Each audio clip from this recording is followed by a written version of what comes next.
How can a whole school tell a student this kind of story?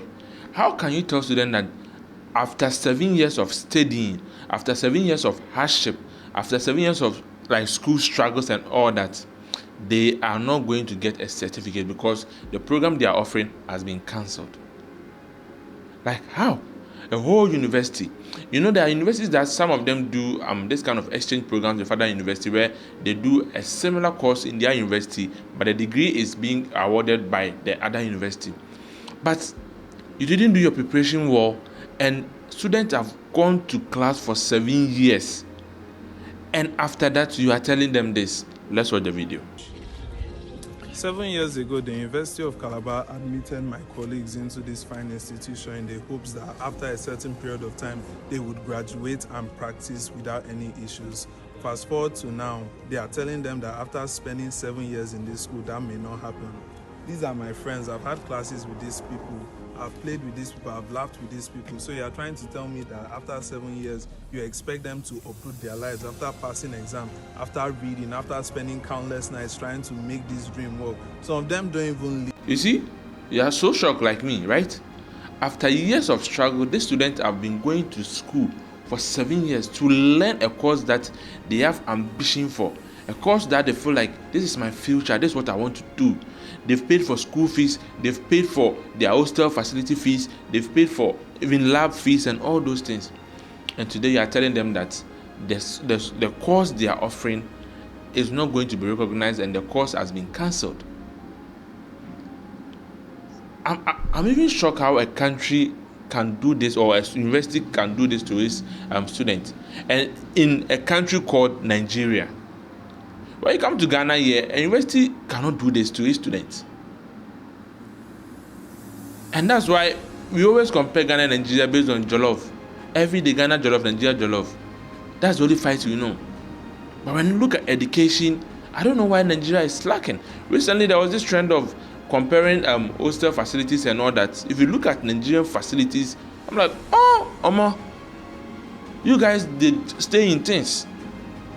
So I wonder why the whole university will let students go through this kind of attitude, this kind of, I don't know how to even call it. If it's stress, if it's, I don't even know. You can feel it from the student. They don't know what to do again. Imagine they calling home and giving this information out to their parents. Imagine a home that the parents have suffered to get their school fees to pay for the student to go to school for good 7 years. And you stand up and come and tell them that the course you are doing, you can't get certificate because it has been cancelled. Why? Not in Ghana, maybe in Nigeria there. And you look at the way the students are even relaxed. I'm like, these guys, who they do, like, by now you should be sending me emails and all that to the Ministry of Education. Like, you should be writing letters to media platforms for them to talk about it.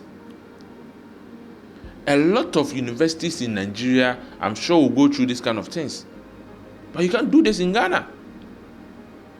Even we going to school for 4 years, it's not an easy task. Then you go to school for 7 years, and the course is 8 years course. So they are left with their final year to finish, and you break this news to them. So that means if this course has been cancelled, those in the 7th year are complaining. So that means from those who are in even level 100 to level 7, everybody is going back home.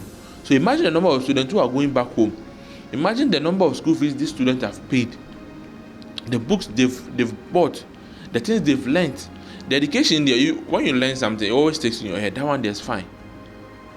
By looking at this crown, you even ask yourself, the things they were taught in class, was it the right thing they were taught in class? Because if a school can do this to a student, that means whatever they were teaching even the students in class was not the right thing. I bet to differ though, but you don't treat students like this. You see, it's high time African universities or African leaders start focusing on our education. Start focusing on how to give we the citizens better education.